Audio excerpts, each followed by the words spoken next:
दोस्तों, अमेरिका के राष्ट्रपति डोनाल्ड ट्रंप की धमकी के बाद मोदी सरकार ने एक बहुत बड़ा फैसला लिया है। दोस्तों, इस फैसले के बाद कैसे भारत की ई कॉमर्स इंडस्ट्री और बड़ी होगी, इसके बारे में तो हम बात करेंगे ही करेंगे।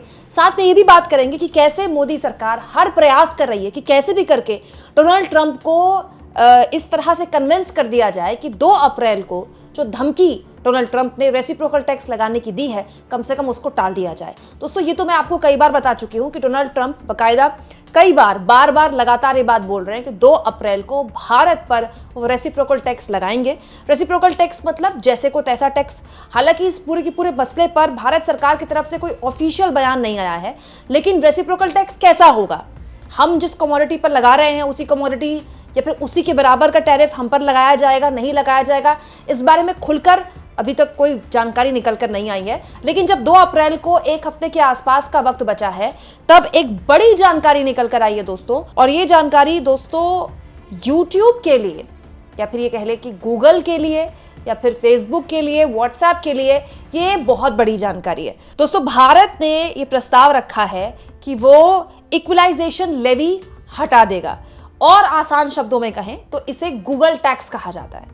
बेसिकली होता क्या है दोस्तों, आप कभी भी किसी यूट्यूब की वीडियो देखते होंगे तो आप ऐड चलता हुआ देखते होंगे। वो ऐड हम नहीं लगाते, वो ऐड यूट्यूब लगाता है। यूट्यूब अपने लेवल पर लगाता है। बेसिकली यूट्यूब गूगल की कंपनी है, तो गूगल लगाता है वो ऐड। उसको 2 ऐड ठीक लगते हैं, वो 2 ऐड लगाता है। कई बार नहीं ठीक लगते तो वो नहीं लगाता है।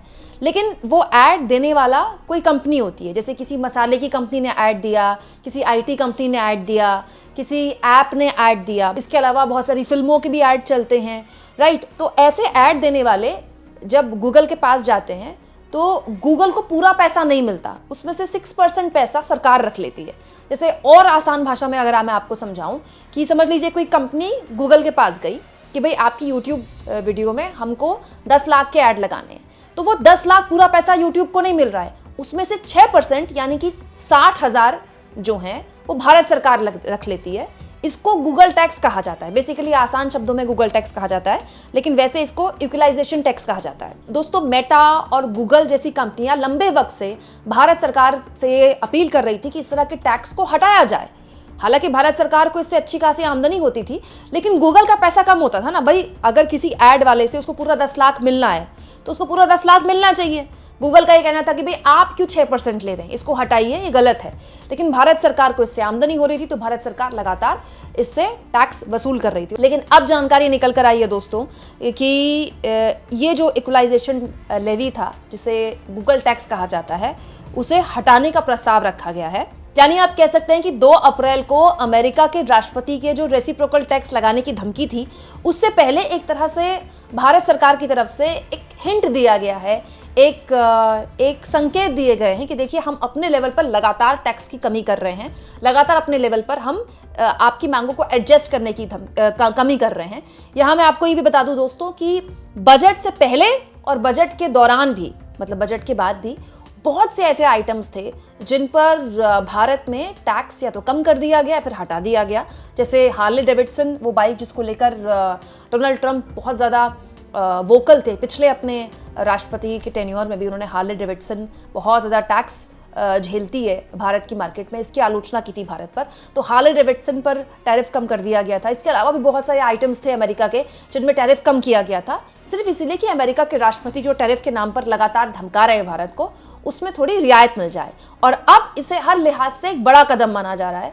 कहने वाले ये भी कह रहे हैं कि हो सकता है कि इसके बाद राष्ट्रपति ट्रंप एक तरह से कन्विंस हो जाएं कि वो जो 2 अप्रैल की लगातार धमकी दे रहे हैं उसको लेकर वो अपनी मियाद बढ़ा दे, जो कि पॉसिबल है, क्योंकि राष्ट्रपति ट्रंप ने इस तरह की धमकी दोस्तों कनाडा को भी दी थी, मेक्सिको को भी दी थी, लेकिन फिर 50% टैरिफ लगाने की धमकी उन्होंने वापस ले ली। 30 दिन का उन्होंने फिर अपनी उस पूरी बातचीत को आगे बढ़ा दिया, 30 दिन का टेन्योर दे दिया। तो ये भी हो सकता है कि डोनाल्ड ट्रंप को मनाने के लिए भारत सरकार की तरफ से ये ऐलान किया गया हो। मैं आपको ये भी बता दूं दोस्तों कि ये जो गूगल टैक्स, जिसे आसान भाषा में कहा जाता है, बेसिकली इसी सरकार द्वारा शुरू किया था 2016 में।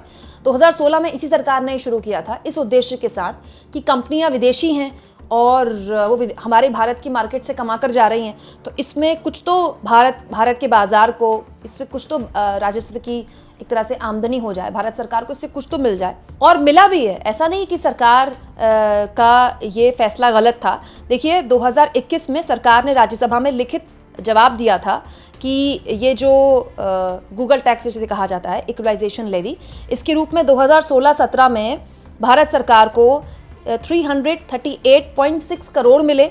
इसके बाद ये लगातार बढ़ते सरकार के हिसाब से, इकोनॉमिक टाइम्स के हवाले से खबर छापी है एनडीटीवी ने, सरकार के हिसाब से 2024 से 2025 15 मार्च तक 3,342 करोड़ रुपए का फायदा सरकार को हुआ है। मतलब सरकार ने कलेक्ट किया ये। तो आप इससे ये भी अंदाजा लगा सकते हैं कि भारत में ई कॉमर्स इंडस्ट्री कितने बड़े लेवल पर एक्सपैंड हो रही है। इससे पता चलता है कि भारत में जो ऐड देने वाली कंपनियां हैं, कोई भी चीज़ का ऐड देने वाली, उनके लिए अब टीवी या अखबार से ज़्यादा भरोसेमंद डिजिटल मीडिया है। वो यूट्यूब में अपना ऐड देना पसंद करेंगे, वो फेसबुक पे अपना ऐड देना पसंद करेंगे, या वो इंस्टाग्राम में अपना ऐड देना पसंद करेंगे। इस टैक्स को आसान भाषा में भले ही गूगल टैक्स कहा जाता हो, लेकिन अब जब ये टैक्स हटाएगी भारत सरकार तो सबको फायदा होगा। फेसबुक को भी, यानी कि मेटा को भी, और फेसबुक के अंतर्गत ही इंस्टाग्राम आता है तो उसको भी फायदा होगा, और यूट्यूब को भी, जो कि गूगल के अंतर्गत आता है, उसको भी फायदा होगा।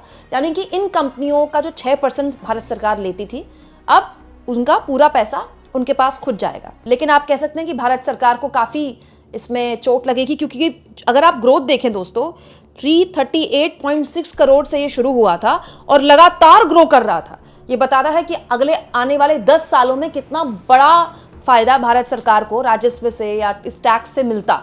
लेकिन फिलहाल तो भारत सरकार को लगता है कि अपना यहाँ नुकसान आप कर लें, क्योंकि हमको बहुत ऐसी कमोडिटीज़ हैं जिसमें अगर रेसिप्रोकल टैक्स लग गया तो भारत सरकार को या फिर भारतीय अलग अलग कंपनियों को इससे ज़्यादा नुकसान होगा।